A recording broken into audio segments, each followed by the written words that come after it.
Merci Madame la maire. Madame la maire, chers collègues, avec plus de 2000 migrants qui campent dans le nord-est de Paris et 500 nouvelles arrivées chaque semaine, la ville de Paris revit la situation dramatique des campements sauvages qui préexistaient avant l'ouverture de la bulle de la porte de la Chapelle.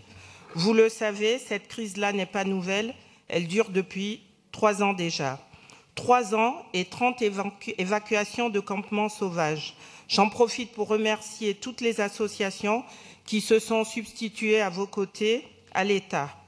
Parce que la gestion de cette crise nécessite la mobilisation et la coordination des différents pouvoirs publics à différentes échelles, la ville, l'État, la préfecture de police, la région et l'Union européenne, il me semble que notre rôle n'est pas seulement d'incriminer l'un ou l'autre de ces acteurs en s'arrêtant uniquement sur ces défaillances, mais bien de réfléchir collectivement à la manière la plus efficace d'unir nos forces pour mettre fin à ces situations inhumaines. Chers collègues, l'heure est très grave.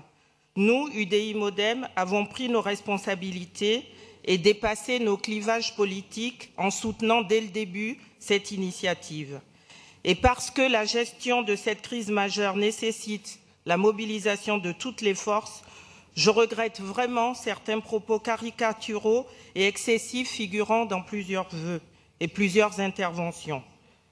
C'est pourquoi, bien que nous soutenons cette démarche humaniste en faveur de l'accueil des migrants dans des conditions dignes à Paris, le groupe s'abstiendra, s'ils étaient maintenus, de soutenir les vœux de nos collègues dont plusieurs postures politiciennes nous semblent hors de propos au sein du Conseil sur ce sujet aussi important.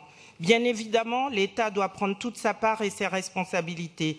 Bien évidemment, il faut améliorer l'aide au développement, qui est un vrai sujet en soi. Mais à l'échelle du Conseil de Paris, ne pouvons-nous pas plutôt réfléchir collectivement à des mesures locales, concrètes, nécessaires, d'amélioration des conditions de vie quotidiennes de ces milliers de migrants? Par exemple, quels nouveaux espaces intercalaires de la ville sont disponibles pour les mises à l'abri? Est-ce que des repas de cantine non distribués pourraient être servis à ces migrants? Quels moyens matériels et humains la ville peut mettre à disposition pour mettre un peu plus d'humanité dans la prise en charge? Et surtout, quels sont les parcours d'intégration, de formation pour ceux qui resteront sur notre territoire? Nous sommes d'accord avec la proposition portée par les élus du groupe LRI d'un dispositif d'urgence à l'échelle régionale en attendant que les structures d'accueil créées pour se substituer à la bulle soient opérationnelles.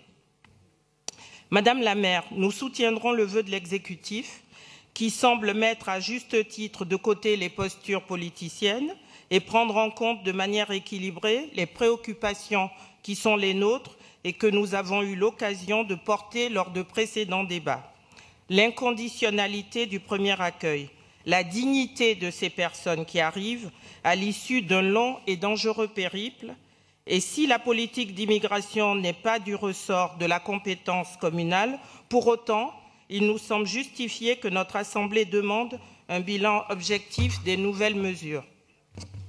Peut-être même qu'avant de faire le bilan de cette nouvelle mesure, il serait indispensable que, conformément à notre vœu adopté en novembre dernier, l'exécutif réalise d'abord un bilan sur le fonctionnement de la bulle de la Chapelle.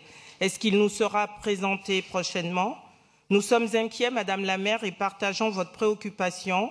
D'ici là, nous vous demandons, avec Monsieur le préfet de police, de continuer à tout mettre en œuvre pour que les mises à l'abri soient organisées, pour ne pas laisser s'installer et perdurer l'indignité des campements sauvages à Paris et pour rendre la sérénité aux riverains qui en ont bien besoin. Nous notons votre invitation de vous accompagner lors d'une prochaine visite et nous prenons date pour ça. Et je ne crois pas que là, ça soit que de la com. Quand vous êtes allé dans un centre d'accueil de migrants et que vous avez vu la situation des gens, de mettre même un focus, et là je le dis vraiment à tous mes collègues, de mettre un focus, même de la com sur eux, je pense qu'on fait une action citoyenne en le faisant. Je vous remercie.